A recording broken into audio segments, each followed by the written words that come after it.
Grimm, and he's been around for a few years. We started talking before, a little bit before. He started in '91. Yep. 91. So we'll let you. I'm just going to turn it over to David and let him, like I said, fill you with facts and wisdom and all those good things. There you go, David. Let's give him a big hand. Thank you. So yeah, David Grimm. I started in 1991. So 91 to 96, I had redshirted the first year I was here with a back injury.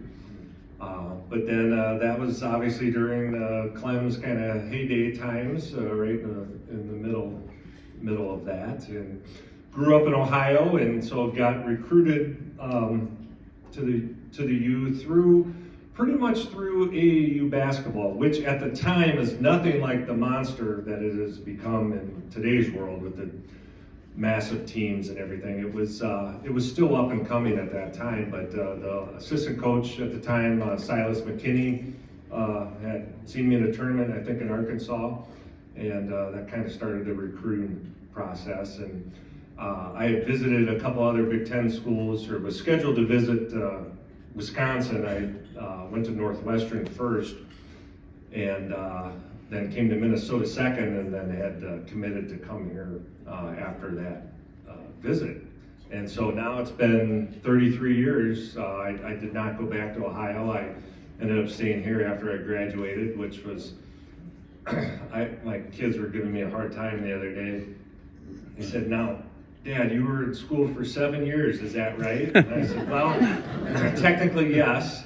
It was 5 years, and then the 6th year I had some classes to finish because I didn't fulfill the requirements for the degree major, which was forest products marketing."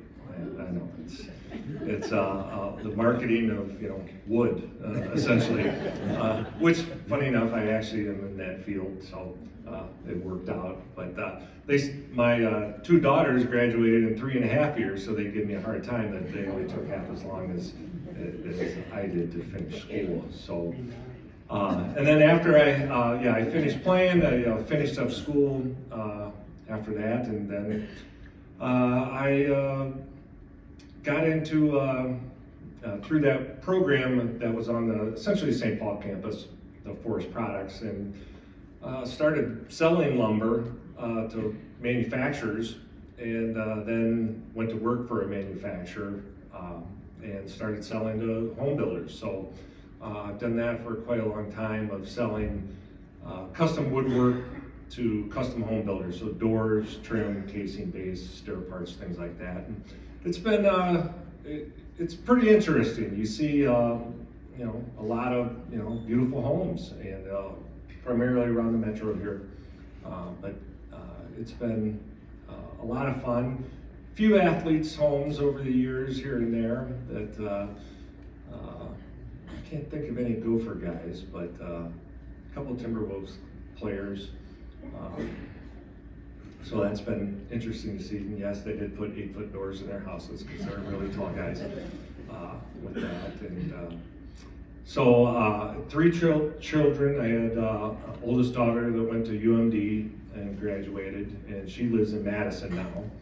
I'm not holding it against her, but at least she didn't go to school there. My other daughter is actually going to graduate this month from Gustavus in 3.5 years. So she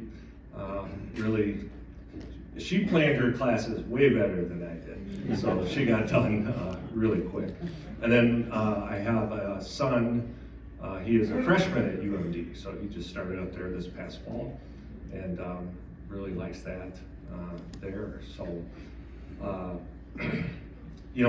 During the playing years, there was a lot of great memories of particularly playing at the barn. I mean, at that time in the early '90s, it was quite the place. I mean, it was literally filled to the rafters for preseason, particularly during the Big Ten season. Didn't matter if it was a Wednesday night or a Saturday, as cold as it is this evening. And it was just a phenomenal place to play in. Obviously the elevated floor added an element to the opposing teams that, if they hadn't played there before, it's a little awkward for them. Obviously, practicing on it, you get used to it, but I think it did, give us a little advantage playing. And, they were talking about, when I started, Judd Heathcote was the Michigan State coach, and, he was a character of characters, but Izzo, was still there, and that was 30 years ago. He was an assistant coach at the time. And the assistant that talked about, what should you look for from Michigan State? 30 years ago, it was what? Transition offense. What did he say? Same thing. They're running the same types of plays and players, speed, athletes, and they've been doing that. And like he said, they're kind of a institution in the league, and that's what over time, that's what you build up to, and I think that's what we really want to try to establish here. And it's interesting. It's the dynamics have changed dramatically in terms of, like you said, now you have, 7 or 8 seniors or upperclassmen that'll go out. The amount of players that can go through a program now compared to then is, it's so different, because you don't have to sit out now if you transfer. You go into the portal, you're plug and play into the next school. Whereas if we left, you essentially had to sit out a year for the most part. So it does make it a little more challenging, I think, to get some consistency, because you're mixing and matching so many different guys every year. I mean, if you just look at the rosters of the last 3 or 4 years here, how much turnover has there been? The good thing about basketball, though, is there's only 5 guys playing at a time, and you can catch the lightning in a bottle pretty quick with the right combinations of guys. And you think of some teams that have done that in the last couple of years. Like, I think of that, was it Florida Gulf Coast a couple of years ago that went to tournament, and they were just electric, right? Now, I don't think they kept up as much as they did those couple of years, but that's the type of thing I think programs are gonna have to do, because it's rarer to get a player coming in, freshman, develop over 4 years and they stay to their senior. It happens, but it seems to happen on the mid-majors as opposed to more of the Big Ten schools or higher up schools. Now Wisconsin has done some of that, and there's no reason that we can't develop those players over time. It's just, how are you going to keep them here? I was talking to Paul Dillon earlier, and he said, well, with this NIL, and I said, yeah, well, we didn't get any of that. I said, we got the SOL for that. I mean, we got, you couldn't have a job during the school year or anything like that. So if we secretly got $20 in the coach's cap, so you could literally take it and go to McDonald's or something, that was like, hush, hush, don't get caught. So another huge dynamic that's really changed, sports, college sports, is that licensing. So they'll find a way to make it work. I mean, what other choice do you have?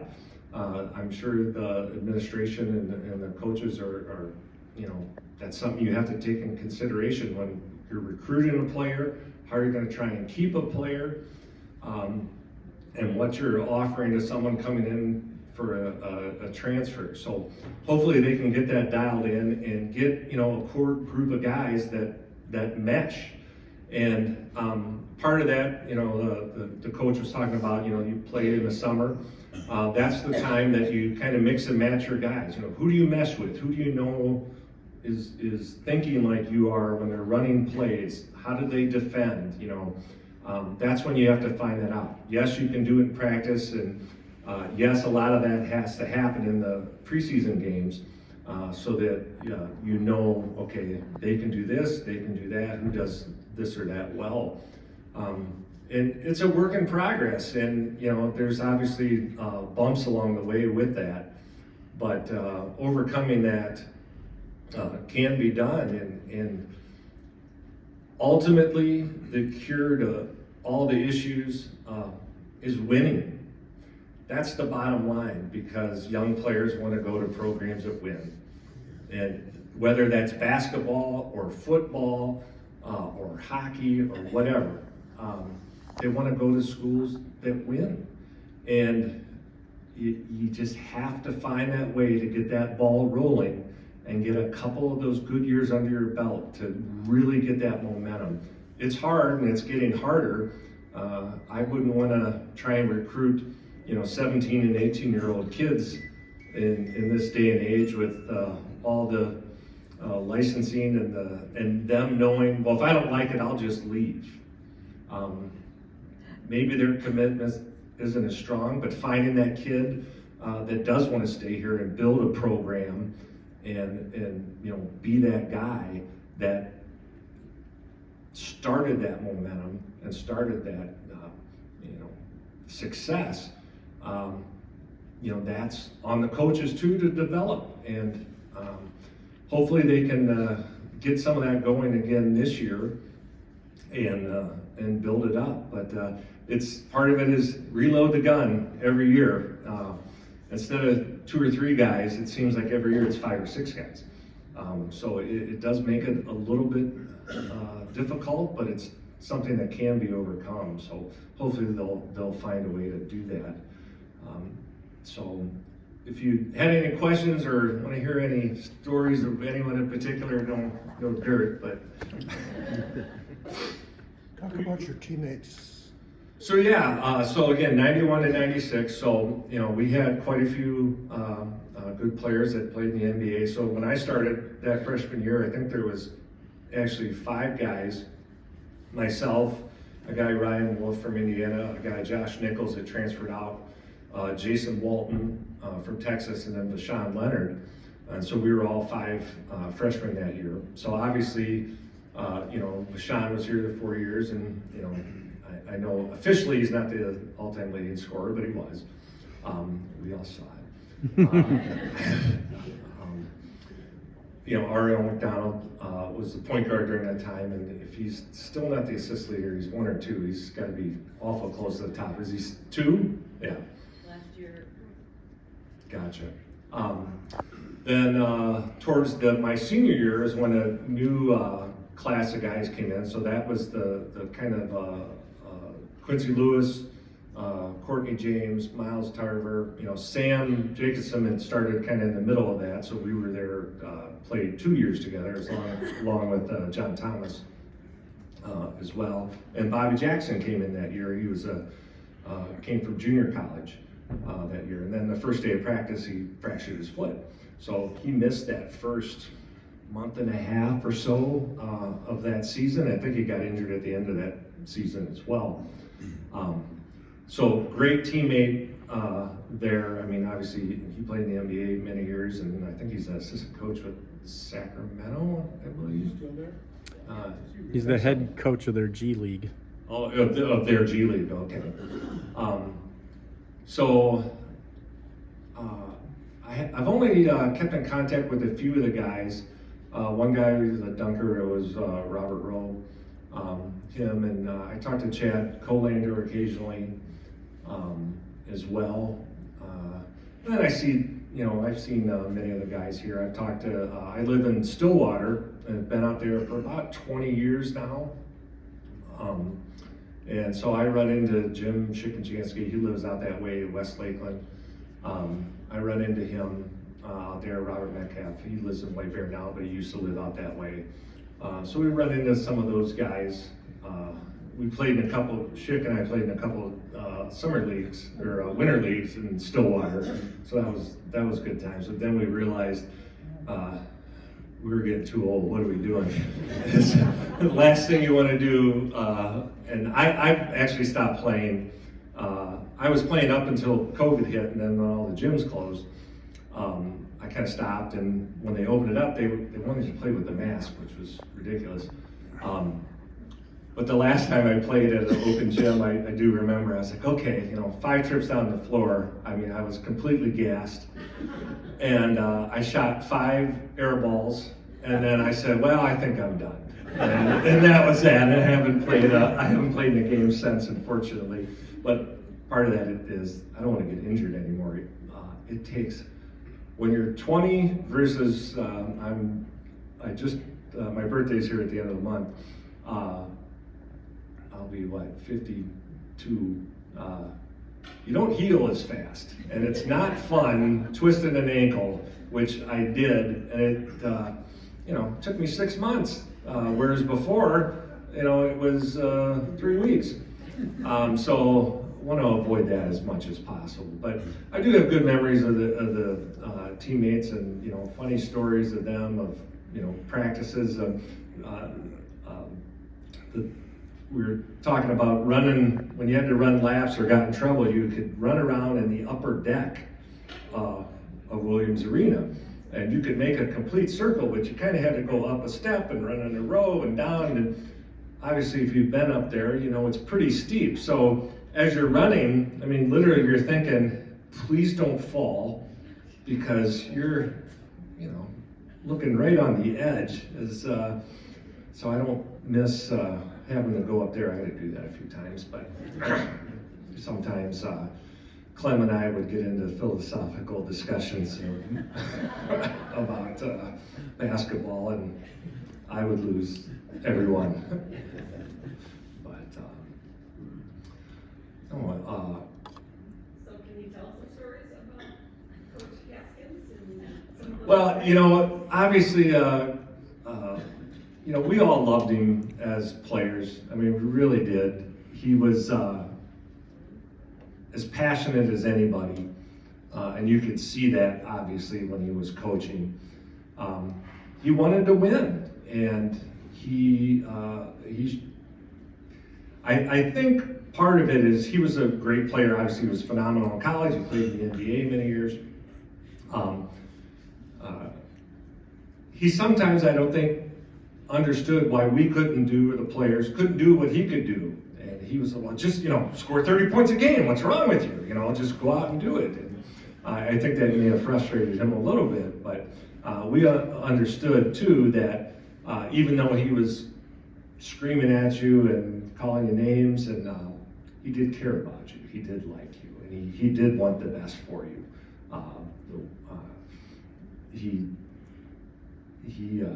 I think him and I had a pretty good relationship, where I had a tendency to sometimes just be a little too frank, and I don't know.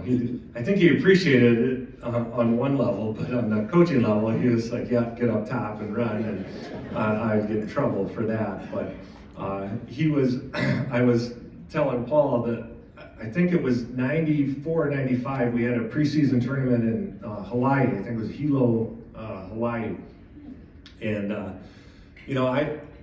kind of got a 5 o'clock shadow a little bit. And Clem liked everyone clean shaven, looked good.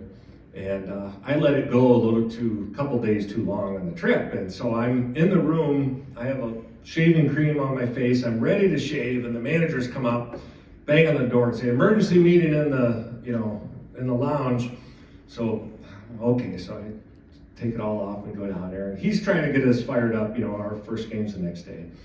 And he's just trying to get us all fired up. And, we get in the meeting, and he just, goes off on everyone of, you guys got to be tougher, et cetera, et cetera. And he looks down at me, and he sees this, dark, my hair is pretty dark, and he sees that. And that year I was the captain, and he got so mad that I hadn't shaved that he said, "You're not the captain anymore. You're not." And I was like, "But coach, I was literally about to, shave." And he didn't matter. So fast forward a couple of months later into the season, kind of the same thing happens, and I go to practice, and he goes off on everybody, and he looks over, and he goes, "And you haven't shaved." And on the spot, I kind of fibbed, and I said, "I shaved this morning, coach. It just grows real fast." And he goes, "Oh, that's right." And then he let me go, and he didn't say anything. So I did get one over on him there, but that was probably about it. He didn't let too many people go after that. But some of the stories, it's just I know the manager, I don't know if they still had it, but at one point they used to keep a quote board in the manager's office of incredible things that he would say during practice. And it was almost like a stand-up comedian. Now I can't remember too many of them, but he was actually a pretty funny guy. And when he's in the heat of the moment, the stuff that would come out of his mouth I would laugh. Now, that's because he's yelling at, someone else. When he's yelling at you and saying it, it's not so funny. So I'd stand in the huddle with the basketball in front of my face, and if I started laughing, I'd have to pull it up in front of my face, because if he saw you laughing in the huddle, he'd get mad at you. Nothing but love for him, and he was fun to play for, and just a good guy. David, best Bobby Knight or Bob Huggins story? All right, I think I have two. So, growing up in Ohio, Bob Huggins was coaching Cincinnati at the time, and I kind of made the decision I didn't want to go to school in Ohio. I wanted to, go out of state, but stay in kind of the Midwest. And so Cincinnati had been recruiting me, and there was a fellow in the town I grew up in that was friends with Huggins, and he was like, hey, Coach Huggins is going to call you, and da-da-da. So he ended up calling, and during the summer recruiting process before the senior year, and I told him, I said, well, I appreciate the interest, but I want to go to a school not in Ohio and go out of state, and so thank you, but no thank you. And boom, he kind of hung up. So I run into the fellow that knew him a couple days later, and he says to me, I can't believe you hung up on Coach Huggins. And I said, well, what are you talking about? Oh yeah, he told me I don't want to go to Cincinnati, and boom. And I was like, well, I think I made the right decision not to go around that guy. That guy was an absolute, kind of a maniac. Good coach, but obviously if you've seen him, you can see the spirit and temper of him is high. I would say it's arguably higher than Clem's temperament was. And then, Bobby Knight, obviously an institution. I remember at a summer camp, that's when the coaches could come in and watch the players play at the camps, and so they couldn't talk to them, but they could watch them.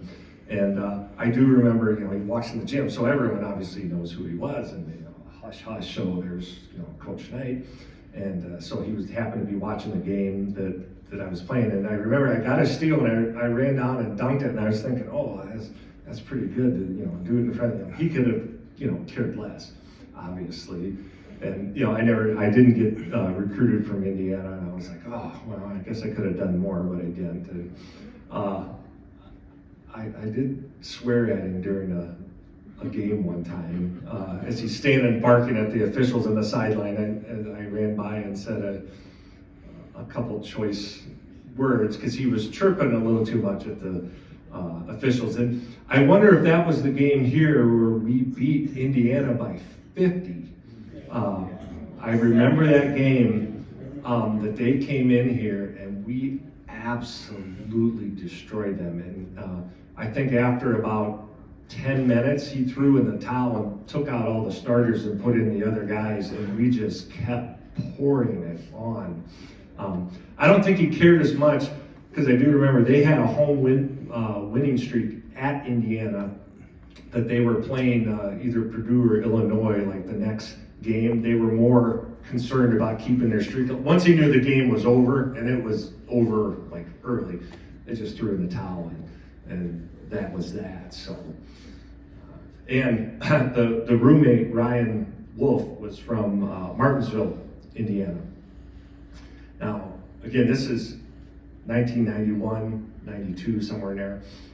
So pre-cell phones, iPhones, all that stuff. I mean, cell phones were out then, but they're nothing like the devices we have now.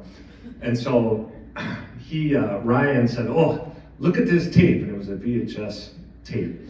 And I don't know how he got it, but it was the blooper reel from Bobby Knight's television show in Indiana. And it was like the coach's show. And they filmed some of it. You can find it online now, but at the time it was like scandalous to have this thing. You know, he's hitting golf shots out of the bunker. I think you can find this on YouTube.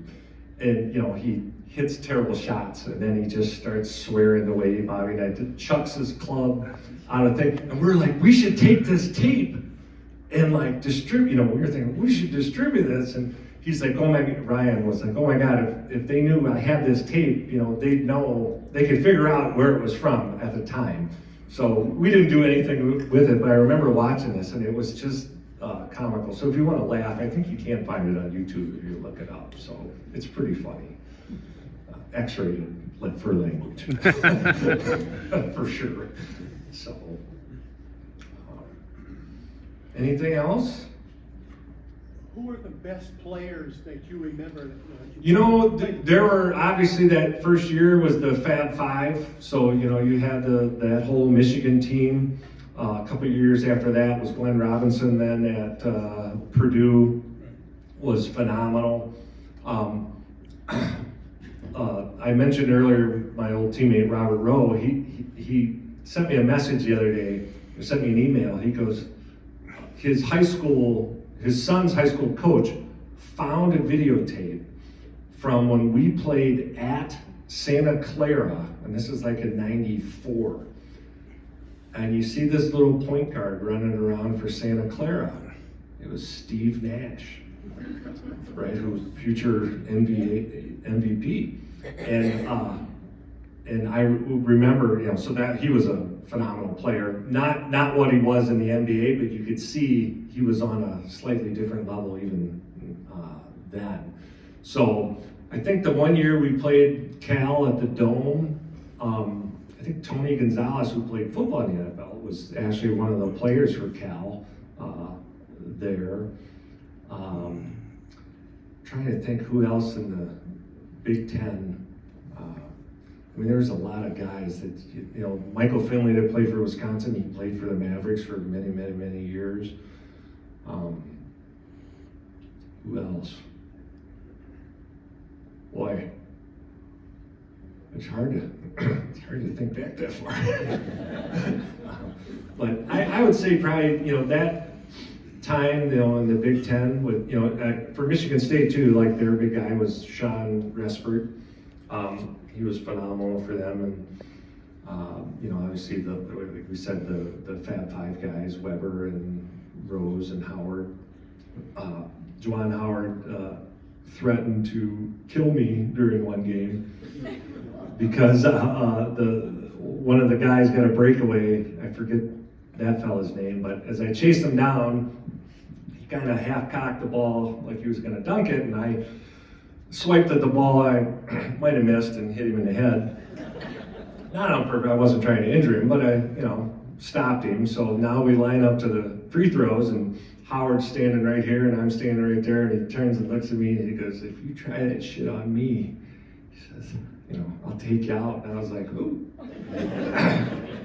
Guess I won't do that. Another, you know, an oddball one that I remember. Now, I did get in trouble for this, and I did have to run up top. There was a player from, I think it was Southern Illinois, Edwardsville, I think, you know, a preseason game. And they had this guy. He was 7'1", 375 pounds, future wrestler named The Big Show. I forget his name, Paul something, I forget his last name. And, you know, obviously a massive human being, and wasn't a great basketball player, but he was, you know, an athlete. And so we're standing, someone gets fouled, our guy gets fouled, and they're shooting a free throw. And I was, you know, 6'6", but at that time I probably weighed, you know, 210 pounds or so. And so I stand next to this guy, and he's just, you know, he's too wide of me and, you know, 150 pounds heavier. He's just huge. And I look back, you know, so guys shoot 2 free throws. I look back at the teammate. I remember I looked back at Chad Colander, and I just lipped. I was like, look at this effing guy. And Clem saw me do that, and then the next day of practice, it was up top, and I just had to run and run for screwing off during the game. That was kind of funny. So he was a massive man. So yeah. So anything else? Well, thanks, and hopefully they can get the victory tonight. I know Big Ten season starting. That was always all the players' favorite time of year. The rivalries, the intensity, everything just increases. So hopefully they can capture some of that enthusiasm and have the barn work to their advantage tonight and get that victory. So, thank you for having me. I greatly appreciate it.